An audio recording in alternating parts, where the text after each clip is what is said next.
2025년은 계속해서 해의 해입니다.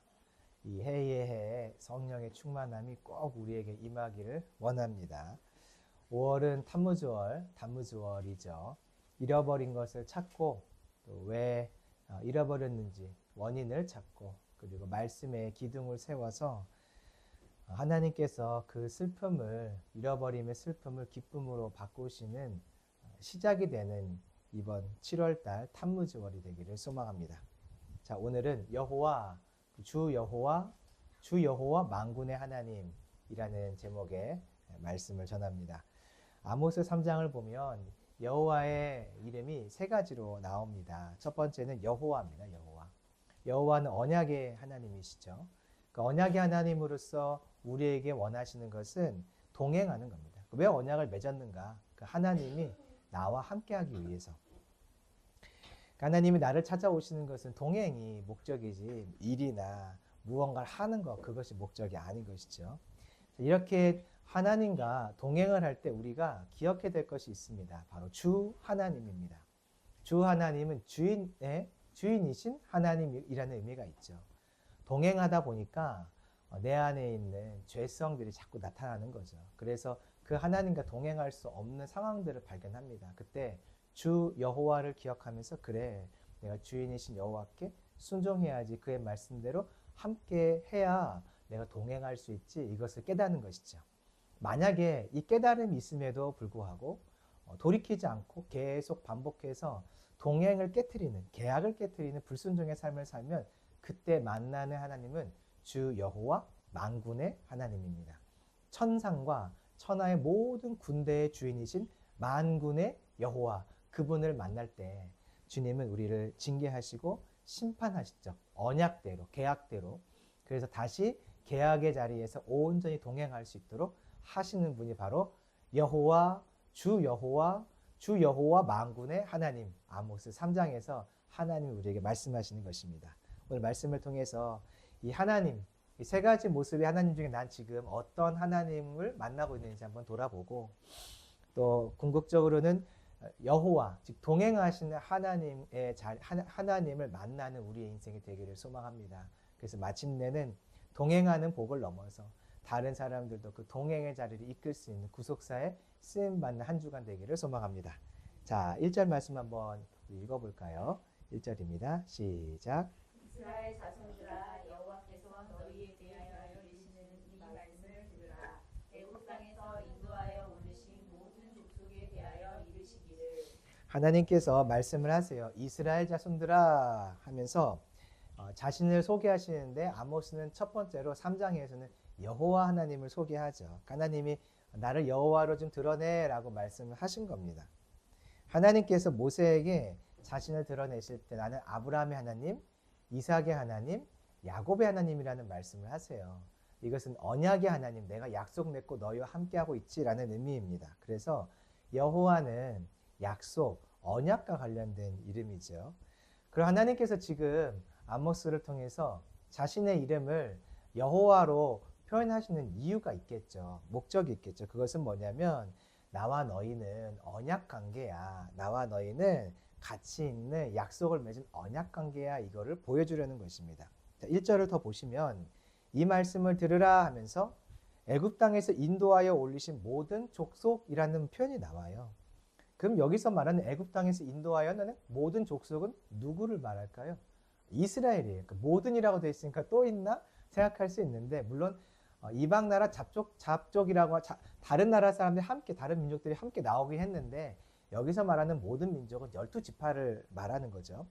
근데 여기 보니까 인도하여 올렸다라고 되어 있어요. 애굽에서 가나안을 갔는데 인도하여 올렸다라고 말하고 있는 것을 보니까 어딘가로 올라갔다는 것을 알 수 있어요. 가나안에 들어갈 때 아모리 족속이라고 가나안을 대표하는 민족이 아모리 족속인데 아모리 족속은 산악지대에 살고 있습니다. 그래서 정탐꾼도 정탐을 할 때 산으로 올라갔어요. 그러니까 올라간다는 의미는 애굽에서 가나안 땅의 지형이 높아지기 때문에 올라갔다라는 의미도 있지만 내가 너희에게 약속한 땅으로 보내는 거 알지? 애굽에서 너희를 내가 보내는 이유는 가나안 땅, 약속한 땅에 너희를 보내려고 했던 거야 하면서 하나님이 지금 다시 한번 내가 너희들과 언약을 맺었어, 약속을 맺었어, 이것을 보여주고 있는 거죠. 1절을 조금 더 보면 이렇게 언약 안에 있는 백성을 모든 민족이다라고 표현을 하세요. 민족은 가족이라고도 번역이 돼요. 가족은 공동체이죠. 그리고 가족은 당시에는 아버지 아래 속한 자가 가족이에요. 그래서 가족에는 노예도 가족이에요. 노예도. 왜냐하면 아버지 아래, 아버지의 권위 아래 있기 때문에요. 그래서 하나님께서 이스라엘을 향해서 모든 민족이다 말씀하실 때는 너희는 나의 가족이야. 내가 너희를 가족 삼아서 나의 자녀 삼아서 내 테두리 안에 넣었어. 나의 권위 아래 너희들을 초청했어 라는 의미가 되는 거죠. 그래서 하나님께서 이스라엘 백성과 언약을 맺으신 것은 나의 족속으로 삼아서 내 권위 아래에 있는 자로 삼아서 나와 함께 교제하고 친밀한 관계를 누리는 것, 이것을 위해 내가 너희에게 언약을 줬지라고 말씀하시는 거예요. 2절을 읽어봅니다. 시작. 내가 땅의 모든 족속 가운데 너희만을 알았나니 그러므로 내가 너희 모든 죄악을 너희에게 보응하리라 하셨나니. 2절을 보니까 내가 땅의 모든 족속 가운데 너희만을 알았다라고 되어 있어요. 그러면 모든 족속과 너희는 다르겠죠. 그렇죠? 너희는 이스라엘이니까 모든 족속은 말 그대로 이스라엘을 제외한 모든 족속처럼 보이는데, 자, 내가 땅이라고 할 때 땅의 앞에 원어를 보면 그 땅이라고 돼 있어요. 그 땅은 어디냐면 애굽을 말해요. 애굽에는 애굽 사람 말고도 네 민족이 함께 그곳에 살고 있었습니다. 그래서 그 땅에는 여러 민족들이 있었는데 하나님께서 모든 족속, 그러니까 족속이라고 할 때 아까는 가족이라는 의미가 있다고 했잖아요. 이방 민족도 하나님이 창조하셨어요. 그래서 어쨌든 전체는 다 모든 민족은 하나님 아래에 있는데 그중에 너희만을 알았다. 야다거든요. 깊이 친밀한 교제, 인격적인 만남을 내가 너희만 했지라고 말씀하세요. 하나님은 애굽에 많은 구원해낼 만한 사람들이 있었는데 그들 중에서 이스라엘을 특별히 선택하셨고 그들과만 깊은 친밀한 관계를 누리기로 하셨어요. 왜냐하면 언약 때문이에요. 언약. 그 안에는 이미 다른 네 민족이 함께 있었거든요. 애굽을 포함해서 총 5민족이 함께 애굽에 있었어요. 히브리인들까지. 그런데 하나님 눈엔 누구만 보였냐면 이스라엘 백성들만 보였던 거죠. 왜냐하면 언약의 백성이기 때문에 그래요. 하나님께서 이 땅에 관심 갖는 사람들이 있거든요. 어떤 사람들이냐면 언약을 받은 사람들이에요. 언약을 주신 사람들이에요. 언약을 쫓아가는 사람들이에요. 많은 사람들이 있어요. 이미 애굽 땅에는 수많은 민족이 있어요. 근데 그 민족들 중에서 하나님의 눈에는 이스라엘이 유독 보이는 거예요. 아니, 이스라엘만 보이는 거죠. 저희 아이들이요, 곤충을 여러 마리를 키우고 있어요. 통에다가. 이것저것 다 잡아서 넣고 있습니다. 그런데 우리 아이들이 관심 갖는 곤충은 한 종류로 정해져 있어요. 딱 그 곤충만 바라보고 나머지는 잡아서 넣어주는 거지 관심을 갖는 곤충들은 아니에요. 관심을 갖고 관계 맺으려고 하는 내가 유독 내 눈에 보이는 어떤 것들이 있죠. 하나님도 마찬가지예요. 하나님이 우리를 보실 때, 이 땅에 있는 많은 민족을 보실 때 저와 여러분을 보신다고요.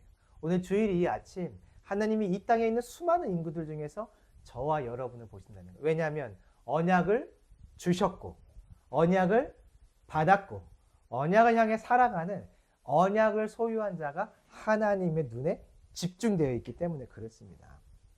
자, 그런데 이렇게 언약을 주서 친밀한 관계 속에 있는 이스라엘 백성들의 죄를 주님이 보응하겠다라는 말씀을 하세요. 죄에 대한 이야기는 주 여호와 할 때 자세히 하시거든요. 지금은 그것보다는 죄 때문에 어떤 일이 생겼나 요거에 집중하고 계세요. 먼저 무엇을 말씀하시냐면 동행이 깨졌다. 언약을 맺음으로써 같이 가려고 하는데 같이 가는 게 안 돼, 이 말씀하세요. 3절 볼까요? 시작. 두 사람이 뜻이 같지 않으되 어찌 동행하겠으며. 여기 보니까 동행이 안 된다는 거예요. 두 사람이 뜻이 다르면. 동행이라는 것은 함께 가는 거잖아요. 그러니까 하나님이 이스라엘과 언약을 맺은 목적이 무엇인지를 보여줘요. 함께 가는 거예요. 함께 가는 거. 우리를 주님이 찾아오신 목적도 여기 있어요. 하나님이 나를 찾아오신 이유는 내 일 좀 해라, 너가. 내가 이루고자 하는 구속사 너가 좀 이뤄줘라. 사명 좀 감당해. 이게 먼저가 아니에요. 하나님 우리를 찾아오신 목적은 같이 가자. 에덴 동산에서처럼 같이 살자. 같이 거닐자. 하나님이요. 범죄한 이 아담과 하와가 범죄했을 때 하나님이 홀로 동산을 거니신다는 표현이 나와요. 그것이 아니라 같이 같은 방향을 보며 숨지 않고 그 하나님과 같이 걸어가는 것. 이것을 하나님은 진짜 원하신다는 거죠. 우리는 일하려고 이 땅에 있는 게 아니에요. 세상의 일이든 그것이 주님 안에서 있는 일이든 뭐 교회의 일이든 주님은 일하라고 나를 부르신 게 아니라 동행하자 하면서 우리를 부르신 거죠. 우리가 이 여호와 하나님과의 관계 속에 머물기를 원합니다. 일하는 게 목적이 아니에요. 주님과 동행하는 것. 여호와와 함께하는 것이 주님의 목적인 것이죠. 자, 그래서 주님은 이렇게 우리가 동행을 계속 하길 원하시는데 범죄했던 이 동행이 파괴돼요. 자, 이제 4절부터 무슨 이야기를 반복하냐면 같이 동행하려고 했는데 뭔가 이유가 있어서 동행이 깨졌어. 이거를 여러 가지 비유로 그냥 설명하시는 것이에요. 동행하려고 했는데 원인이 있어서 동행이 깨진 거야 라는 말씀하시네요. 자, 4절 읽어봅니다. 시작. 사자가 움킨 것이 없는데 어찌 숲에서 부르짖겠으며 젊은 사자가 잡은 것이 없는데 어찌 불에서 소리를 내겠느냐. 사자가 언제 으르렁 거리는가 봤더니 먹이를 잡았을 때 으르렁 거리더라고요. 잡기 전에는 조용하겠죠. 잡은 다음엔 왜 으르렁 거릴까 사자가? 이제 밥 먹는데 뭐 트름하는 건가요? 왜 밥 먹으면서 으르렁 거릴까요? 이유가 있더라고요. 으르렁 거리면서 내가 잡은 이 동물을 먹잇감을 다른 하이에나나 다른 동물들이 또 노리고 있거든요. 노리고 있을 때 건들지 마. 이거 내 거야. 그런 걸 나타내기 위해서 으르렁 거리면서 밥을 먹는다고 하더라고요. 그러니까 지금 사자가 수풀에서 부르짖으면 이유가 있다는 거죠. 어떤 행동이 나오면 원인이 있다. 젊은 사자가 잡은 것이 없는데 어찌 그래서 소리를 내겠느냐. 잡은 것이 있기 때문에 원인이 있기 때문에 소리내는 결과가 있다. 앞에 이야기를 돌아가면 동행하려고 했는데 어떤 원인이 있어서 동행이 깨졌다. 이거 지금 반복하는 거예요. 5절입니다. 시작. 덫을 땅에 놓지 않았는데 새가 어찌 거기 치겠으며 잡힌 것이 없는데 덫이 어찌 땅에서 튀겠느냐. 덫을 놓았으니까 새가 거기 걸리지. 덫에 무언가 걸렸으니까 덫이 탕 하면서 튀어오르지. 원인이 있어서 결과가 있다. 6절입니다. 시작. 성읍에서 나팔이 울리는데 백성이 어찌 두려워하지 아니하겠으며 여호와의 행하심이 없는데 재앙이 어찌 성읍에 임하겠느냐. 나팔이 울렸기 때문에 사람들이 두려워하지. 재앙이 오면 그냥 찾아온 게 아니라 여호와께서 무언가 일을 하셨기 때문이지 하면서 원인과 결과를 계속 반복해서 말하고 있는 것이에요. 그러니까 동행하려고 여호와 하나님과 언약의 하나님과 동행하려고 하나님 우리를 부르셨는데 이스라엘을 부르셨는데 어찌된 일인지 이 동행이 깨졌어. 이유가 뭘까? 원인이 있어. 이 말을 하고 있는 거죠. 동행의 기초가 있어요. 동행의 기초. 동행의 기초는 동행하고 있는 두 사람이 함께 같은 방향으로 걸어가 줘야 돼요. 우리가 저쪽으로 가자라고 약속을 하면 언약을 맺으면 둘이 발걸음을 맞춰서 그 방향으로 함께 가줘야 돼요. A와 B가 있는데 A만 잘해서도 안 되고요. B만 잘해서도 안 돼요. 동행은 같이 가야 돼요. 반드시. 둘 다 잘해야 돼요. 성경에서 동행했던 하나님과 동행했던 사람 누가 기억나세요? 에녹이 나와요. 근데 에녹이 동행했다는 표현이 나올 때 어떻게 성경에 되어 있냐면 에녹이 하나님과 함께 했다라고 되어 있어요. 그럼 이 표현은 에녹이 동행하려고 노력했다는 의미로 보이세요? 하나님이 동행하려고 노력했다는 모습으로 보이세요? 에녹이 하나님과 함께 했다. 주체가 에녹이잖아요. 하나님이 가시는 길을 에녹이 따라가려고 했다는 그런 의미가 담겨 있어요. 동행은 같이 열심히 하는 거예요. 그렇죠? 부부가 부부관계를 유지하려면 같이 열심히 해야 돼요. 한 사람만 열심히 하면 부부관계가 깨지죠. 근데 보세요. 성경은 특이해요. 에녹이 동행을 했는데 하나님과 함께 했다는 표현, 에녹이 함께 했다고 나와요. 왜 그럴까요? 하나님도 열심히 하셔야지. 뭐 언약 맺고 같이 동행하자고 해놓고 에녹만 열심히 하면 너무한 거 아닌가요? 이유가 있어요. 하나님은요, 약속을 맺으시면 100% 지키세요. 동행의 조건은 둘 다 잘하는 건데 사실상 동행의 조건은 사람만 잘하면 돼요. 하나님은 약속한 것을 100% 지키시기 때문에 동행이 깨어지게 하지 않으시는 거죠. 동행이 깨어졌다. 이유는 뭐냐면 나 때문인가요? 사람 때문에. 주님과 나와의 동행이 깨지면 누구 때문인가요? 나 때문인가요? 가끔 우리가 어떤 일들이 이렇게 생기고 뭔가 하나님 은혜를 베푸시지 않은 것 같고 도움을 주시지 않는 것 같을 때 우리의 마음속에는 하나님이 왜 이러시나, 왜 하던 일들을 하지 않으시나, 은혜를 멈추시나 생각이 들 때가 있는데 아닌 거예요. 동행이 깨졌다라고 하는 것은 100% 사람 때문인 거예요. 그래서 이스라엘 백성들이 순종을 해야 되는데 순종을 안 했잖아요. 그런 의무가 있는데 의무를 다하지 않았어요. 이것은 바로 주 여호와 하나님을 온전히 기억하지 못했기 때문에 그래요. 그래서 하나님이 이제 범죄한 이스라엘 백성들이 주 여호와를 기억하지 않았다는 것을 알려주길 원하세요. 7절입니다. 시작. 주 여호와께서는 자기의 비밀을 그동 선지자들에게 보이지 아니하시고는 결코 행하심이 없으시리라. 갑자기 아모스가 여호와 하다가 주 여호와로 바뀌었네요. 그렇죠? 주라는 것은 주인을 말하죠. 권위가 있으신 하나님. 그 안에서 우리는 권위에 대한 순종의 책임이 있어요. 그래서 아모스가 뭐라고 말하냐면 주인이신 하나님을 말하면서 자기가 갖고 있는 생각을 말해요. 하나님이 선지자들에게 모든 것을 보여주셔. 자, 보세요. 이제 그 다음에 8절입니다. 사자가 부르짖은 즉 누가 두려워하지 아니하겠느냐. 사자가 부르짖으면 사람이 두려워하지. 그 다음 보세요. 주 여호와께서 말씀하신 즉 여호와께서 7절 선지자에게 자기가 하려고 하는 일을 먼저 보여주신다고 하셨어요. 말씀을 하셨대요. 그랬기 때문에 읽어봅니다. 시작. 누가 예언하지 아니하겠느냐. 주인 아래 있기 때문에 주인이 말씀을 하시면 종으로서 그 권위 아래 있는 나는 당연히 그의 말씀을 전합니다 라고 사람들에게 말하는 거예요. 무엇을 보여주는 거냐면 주 여호와와의 나와의 관계를 보여주는 거예요. 주 여호와와 나는 주는 말하고 나는 듣고 순종하는 자리에 있는 겁니다 라고 알려주는 거죠. 왜냐하면 이스라엘 백성들이 그 순종을 하지 않았다는 것을 이제부터 설명할 것이기 때문에 그래요. 자, 9절 읽어봅니다. 시작. 아스돗의 궁궐들과 애굽 땅의 궁궐들에 선포하여 이르기를 너희는 사마리아 산들에 모여 그 성중에서 얼마나 큰 요란함과 함께함이 있나 보라 하라.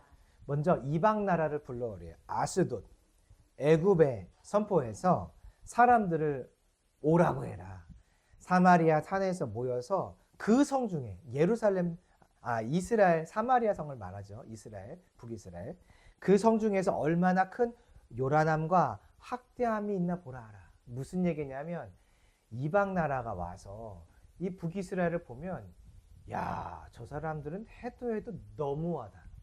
이방인인 우리가 봐도 저 사람들의 저 악행은 너무하다라고 할 만큼 이 이스라엘 백성들의 모습이 타락했다는 것을 지금 말씀하고 계신 것이에요. 하나님이 볼 때 그렇다는 게 아니라 이방 나라가 볼 때 그렇다는 거예요. 그 하나님이 보실 때는 더 하겠죠. 하나님 없는 민족이 하나님이 있는 민족을 볼 때 야, 더하네 더해. 여호와 섬기는 것들이 더하네 더해. 이렇게 말할 정도의 상황이라는 거죠. 어떤 일들이 있었나? 10절입니다. 시작. 자기 궁궐에서 포악과 겁탈을 쌓는 자들이 바른 일을 행할 줄을 모르느니라. 여호와의 말씀이니라. 자기 궁궐에서 포악과 겁탈을 쌓는데요. 그러니까 보통 한 나라의 이 악한 일들은 보통 다른 나라 백성들을 향해서 군인들이 싸우다 할 때가 많아요. 근데 자기 궁궐에서 그러니까 이스라엘 안에 있는 지도자들, 힘 있는 권세자들이 약한 자들 향해서 포악과 겁탈을 쌓았다. 그 안에서 이 강한 자들이 약한 자들을 뺏어 먹고 공격하고 그들을 겁탈하고 그들을 계속해서 괴롭혔다는 거예요. 착취했다는 거거든요. 단순히 어려움을 준 것이 아니라 그들의 것을 착취해서 그들의 부를 누렸다라는 것이 뒤에 나와요. 그런데 이런 모습을 보면 주님 뭐라고 말씀하시냐면 바른 일 행할 줄을 몰랐다. 이 바른 일이라는 것은 선한 일 또는 진리를 말해요. 그러니까 이스라엘 백성들에게 하나님께서 진리를 가르쳐 주셨는데도 불구하고 진리를 몰랐다라는 것이 아니라 진리를 거부했다, 행하지 않았다라는 의미가 되는 거죠. 자, 이스라엘 백성들이 그 하나님과 언약을 맺습니다. 출애굽기 19장에서 언약식을 맺고 20장에서 바로 하나님이 뭘 주시냐면, 그러니까 언약식에서는 여호와 하나님을 만나는 거예요. 우리 동행하자, 우리가 함께 가자, 너희 내 백성 삼아줄게, 난 너희 하나님이야 하면서 언약을 맺으면서 여호와를 만나요. 19장에서, 출애굽기 19장. 그럼 20장에서 주님이 바로 무엇을 하시냐면, 그런데 있잖아, 나와 함께 걸어가려면 하면서 10계명을 말씀하세요. 그러니까 여호와가 선포가 되면 반드시 주 여호와가 선포가 되는 거예요. 그렇죠? 말씀을 통해서 무엇을 지켜야 될지 알려주시니까. 하나님이 이스라엘 백성과 아까 2절에 봤더니 이스라엘을 내가 너희들을 알았다라고 말씀하세요. 너희들만 알았다. 그거는 그들과 언약을 맺었다는 의미이고, 언약을 맺었으면 반드시 무엇을 알려주시냐면 진리, 말씀을 알려주시죠. 여호와를 만나면 주 여호와를 반드시 하나님이 나타내 보이세요. 그러니까 이스라엘 백성들을 하나님이 아셨다라고 말하면 이스라엘은요, 하나님의 말씀을 잘 알았다는 의미가 되겠죠. 왜냐하면 하나님이 당연히 알려주시니까, 자신의 뜻과 계획들을. 그런데도 불구하고 10절에 보니까 진리를, 바른 일 행할 줄을 몰랐다. 행할 줄 모르는 게 어디 있어요. 행하지 않는 거지. 아는데도 안 하는 거예요. 이스라엘 백성들이요, 하나님의 뜻과 계획이 뭔지 아는데도 안 해버린 거예요. 순종의 의무를 거부한 것이죠. 그랬더니 11절입니다. 시작. 그러므로 주 여호와께서 이와 같이 말씀하시되 이 땅 4년의 궤적이 있어 내 힘을 쇠하게 하며 내 궁궐을 약화하리라. 그래서 하나님이 이제는 동행하면서 그들에게 복을 주고 인도해주고 이끌어주는 그런 일들을 잠깐 멈추시고 그들을 파괴하고 약탈하는 새로운 하나님의 모습을 내가 너희들에게 보여주겠어 라고 지금 말씀하시는 것이에요. 우리가요, 마찬가지인데요, 순종의 자리에서 주 여호와 하나님께 순종하는 일을 멈추면 하나님은 그때 우리에게 하나님의 다른 모습들, 원래 하나님의 모습인데 아직 우리에게 나타내지 않은 다른 모습들도 나타내 보이세요. 이게 바로 믿음의 여정의 모습이고 신앙생활의 과정이에요. 결혼을 잠깐 생각해 보죠. 결혼은 동행하기로 결정한 거예요. 원래 이렇게 그 연애하다가 시간이 되면 각자 집으로 돌아가는데 이제 각자 집으로 돌아가지 말고 같이 살자. 동행이잖아요. 그래서 서로가 이제 살아요. 함께 살아요. 동행의 기쁨, 언약을 맺으며 그 즐거움을 누리죠. 근데 살다가 보니까 서로 다른 모습들이 나타나요. 그럼 서로 이야기를 하죠. 나는 이런 것들 배려해주면 좋겠어. 당신은 이런 것들 배려해주면 좋겠어 하고 서로 이제 동행 안에서 해야 될 의무들을 요청을 합니다. 당신이 이것 좀 해줬으면 좋겠어. 의무를 요청하는 거죠. 근데 만약에 이 요청이 받아들여지지 않고 나도 그 요청에 응하지 않고 상대방도 나에게 그 요청에 응해주지 않으면 그때 무엇을 경험하게 되냐면 다른 남편의 모습, 다른 아내의 모습을 경험하게 돼요. 다른 사람이 아니라 원래 그런 모습이 있는데 여호와, 주 여호와를 향하여 살아가지 않으면 새로운 여호와 하나님의 모습을 만나는 것처럼 아내와 남편의 관계도 동행의 기쁨을 누리고 해야 될 어떤 순종과 섬김의 의무들을 다 감당하지 않으면 숨겨져 있던 내면에 있는 아내의, 남편의 다른 모습들을 만나게 되죠. 이게 결혼 생활이잖아요. 우리 인생이 그렇잖아요. 근데 이것은 곧 하나님과 우리의 관계를 보여주는 모습이에요. 결혼 생활에서 우리가 이걸 많이 경험하는데 하나님과 우리와의 관계를 결혼을 통해서 우리에게 보여주시는 것이죠. 주님도 마찬가지예요. 여호와, 주 여호와 순종하지 않으면 다른 여호와를 만나게 돼요. 12절입니다. 시작. 여호와께서 이와 같이 말씀하시되 목자가 사람 입에서 양의 두루하니나 이 조각을 건져낸과 같이 사마리아에서 침상 모서리에나 벌상의 방석에 앉은 이스라엘 자손도 이제부터는 다른 하나님의 모습이에요. 다른 하나님의 모습. 먼저 설명을 잠깐 해요. 목자가 자기의 양을 물고 가는 사자를 만나면 어떻게든지 사자 입에서 그 양을 건져내려고 하죠. 근데 사자가 얼마나 힘이 세요. 사자가 양을 딱 물어버리면 사람의 힘을 빼앗기가 어렵겠죠. 그래도 목자가 생명을 걸고 양을 지키려고 어떻게 양을 입에서 끌어냈더니 남은 게 뭐냐면 양의 두 다리, 귀조각이었대요. 그럼 뭐 양은 죽긴 했지만 어쨌든 목자는 최선을 다해서 양을 구하려고 했던 거죠. 이게 되게 중요해요. 신명기를 보면 만약에 내가 다른 사람의 양을 치는 양을 치는 사람인데 만약에 맹수가 와서 이 양을 물어가거나 훔쳐갔을 때 주인이 물어볼 수 있는 거예요. 내 양 어디 갔어? 라고 말하면 일을 했던 사람이 그거요. 사자가 곰이 물어갔습니다. 라고 말할 수 있겠죠. 그럼 증거가 뭐야? 라고 말할 때 이 두 다리를 가져가는 거예요. 보세요. 제가 사자가 물어가는데 온 힘을 다해서 건져냈지만 이 두 다리밖에 없어요. 이 귀조각밖에 없어요. 라고 하고 증거로 내미는 것이 바로 이 양의 두 다리와 귀조각이에요. 그러니까 이 표현은 뭐냐면 목자가 양을 구하기 위해서 최선을 다했다라는 증거예요. 자, 그 관점에서 뒤에 내용 보세요. 사마리아에서 침상 모서리에나 걸상의 방석에 앉은이라는 얘기가 나와요. 침상은 누우라고 있는 건데 모서리만 있대요. 모서리에 사람이 앉아있대요. 왜냐하면 전쟁에 나서 다 타버리고 망가지고 모서리만 남아있는데 거기에 살짝 걸터 앉아있는 그 모습인 거예요. 또 걸상의 방석, 앉을 것이 많이 있는데 겨우겨우 남은 게 이거 하나, 건진 게 걸상의 방석. 다른 성경을 보면 비단 방석이라고 돼 있어요. 이거 하나 겨우 건진 상태를 말하는 거예요.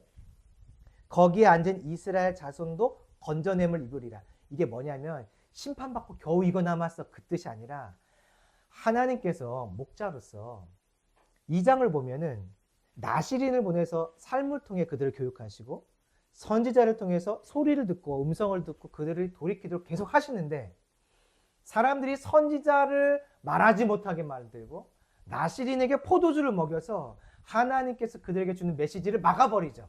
하나님은 계속 사람을 보내시고 때로는 지진도 기근도 주셔서 사람들이 깨닫게 하시는데 사람들이 계속 그걸 막는 거죠. 싫어요, 듣기 싫어요 하면서 계속 반항하죠. 그래서 하나님이 그들에게 결국 징계를 내릴 수밖에 없었고 하나님은 그래도 그 가운데 남은 자를 조금 남겨놓으신 상태가 이거다 이 말씀이세요. 이 말씀이에요. 하나님이 그들을 결국 징계하실 수밖에 없는 자리까지 보내신 거죠. 이들이 너무너무 반대하고 반항하여서 그래서 남은 게 이것밖에 없다는 거예요. 그러니까 이것은 하나님의 열심을 보여주는 거죠. 열심. 남은 자가 얼마 없어요. 자, 이 하나님이 어떤 분인지 설명해 줍니다. 13절 시작. 주 여호와 만군의 하나님의 말씀입니다. 너희는 오 야곱의 족속에게 증언하라. 여기 봤더니 바로 이렇게 징계하신 하나님은 어떤 분이냐면 주 여호와 만군의 하나님이라고 말하고 있어요. 만군의 하나님이면요, 천상의 군대와 천하의 모든 군대의 주인이란 뜻이에요. 질문해 볼게요. 천상의 군대, 성경에서 보았던 거 뭐 기억하세요? 천상의 군대. 불말, 불병거, 천상의 군대죠. 그 하나님이 움직이시는 거예요. 천하의 군대, 나라의 모든 민족들을 말해요. 이스라엘을 칠 때는 이방 민족을 쓰시고 이방 민족을 치실 때는 이스라엘의 군대를 쓰시죠. 하나님이 군대의 주인으로서 군대를 이끌어서 파괴하기도 하고 보호하기도 하는 거예요. 그러니까 세상의 주인이 누구냐? 하나님이다. 이것을 보여주려고 주 여호와 만군의 하나님이 군대를 일으켜서 이스라엘을 치시는 거죠. 내가 세상의 주인이야. 너희들은 세상의 주인이 이방신이라고 생각하지 아니야. 그 신을 너희가 아무리 의지해도 내가 군대를 일으키면 막지 못해라는 것을 이제 보여준 증거가 14절입니다. 시작. 내가 이스라엘의 모든 죄를 보응하는 날에 베델의 제단들을 벌하여 그 제단의 뿔들을 꺾어 땅에 떨어뜨리고, 여기 보니까 그날에 심판하실 때 제단을 심판하신대요. 제단을 심판하신다는 건 무슨 뜻이냐면 너희들이 믿는 신 가짜다. 너희들의 믿는 신 세상 군대의 주인일 수 없다. 내가 군대의 주인이다 하고 보여주는 거죠. 그들의 신을 박살내면서. 또 제단의 뿔들은 뭐냐면 제단의 뿔을 잡으면 속죄의 은혜가 있어요. 죄사함. 그러니까 그 뿔들을 꺾어 땅에 떨어뜨렸다는 얘기는 너희들이 믿는 신이 너희들의 죄를 구속할 수 없어. 너희들이 믿는 신이 너희들의 죄를 용서해 줄 수 없어 하고 내가 온 우주 만물의 왕이다. 주인이다. 주 여호와 만군의 하나님이다. 이것을 하나님이 제단을 부서뜨리심으로 보여주는 거죠. 마지막입니다. 15절 시작. 겨울 궁과 여름 궁을 치리니 상하 궁들이 파괴되며 큰 궁들이 무너지리라. 여호와의 말씀이니라. 이렇게 세상 모든 군대의 주인이신 하나님께서 이스라엘의 불순종을 보시고 궁전들을 무너뜨리세요. 여름궁, 겨울궁이 상하로 만들어진 어떤 제품들, 장식들이 많았던 거예요. 그래서 상하궁들이라는 것은 상하로 만들어진 궁이 아니라 겨울궁과 여름궁에 상하로 만든 값비싼 제품들이 많이 있었다. 즉 여로보암 2세 때 하나님이 얼마나 많은 부를 주셨는지 이들이 사치하고 향락에 빠져 있다는 걸 보여주고요. 아까 봤더니 궁궐들 안에서 겁탈과 포악이 일어난다고 했죠. 백성들의 것을 얼마나 착취했는지를 보여주는 거죠. 그때 여로보암 2세 때 사람들이 그랬을 거예요. 우리나라가 망하겠어? 이렇게 강력한 나라가 망하겠어? 왜냐하면 북이스라엘 여로보암 2세 때 가장 강력한 나라였거든요. 그러니 우리가 망하겠어라고 생각할 때 너희들은 내 손 안에 있는데 주 여호와 앞에 순종하지 않았기 때문에 주 여호와 만군의 하나님이 찾아오셔서 너희들을 징계하고 멸망시키지 하고 주님이 이때 이 가장 멋진 궁들을 무너뜨려 버리시는 겁니다. 자, 말씀을 정리할까요? 여호와 하나님, 주 여호와 하나님, 주 여호와 만군의 하나님은요, 이스라엘 백성들에게 찾아오신 하나님의 모습의 순서를 보여줘요. 하나님이요, 처음에 사람을 구원할 때도 이 순서대로 구원하세요. 만나세요. 출애굽기 19장 결혼식 구원의 자리에서는 여호와를 보여주셔서 동행을 말씀하시고 20장 말씀을 주심으로 주 여호와를 알려주시고 그 다음에 이제 막 걸어가면서 계속 범죄하잖아요. 그때 징계하시잖아요. 주 여호와 만군의 하나님을 만나게 해주세요. 이거는요, 우리의 신앙의 여정 가운데 내가 지금 어떤 하나님과 교제하고 있는지를 물어보고 확인하도록 주는 내용이기도 해요. 여러분은 지금 어떤 하나님을 만나고 계세요? 교제하며 동행하는 그 즐거움 속에 있는 여호와 하나님을 만나고 계세요? 아니면 불순종하고 있는 상태에서 주 여호와를 계속 만나고 계세요? 아니면 순종하긴 하는데 마음 동행은 없이 종교적으로 그냥 신앙의 행위로 순종만 하는, 그분께 순종해야 한다고 배워서 어쩔 수 없이 순종하는 주 여호와와 만나고 계세요? 아니면 그 순종조차 하지 않아서 징계받고 있는 주 여호와 만군의 하나님과 만나고 계세요? 이번 한 주간 내가 어떤 하나님과 동행하고 있는지를 확인하고, 만약에 내가 주 여호와 만군의 하나님과 함께하고 있다면 주 여호와 하나님께로 돌아가고, 주 여호와 하나님을 바라보고 있다면 이제는 행위를 넘어서 동행하는, 교제하는 기쁨의 여호와 하나님과의 만남으로 돌아갈 수 있기를 소망합니다. 한 주간 율법적인 신앙생활을 정리하고 여호와와 교제하길 원하고, 징계받는 일들이 있다면 회개함으로 그 징계가 멈추고 하나님과 온전히 동행하는 기쁨이 있기를 원합니다. 그래서 에덴에서 허락하신 그 하나님의 동행의 복이 저와 여러분에게 경험되어지고, 이 경험을 나 혼자 갖고 있지 않고 구속사를 위해 또 다른 사람들에게 나누어주고 보여주고 나타낼 수 있는 한 주간 되기를 소망합니다.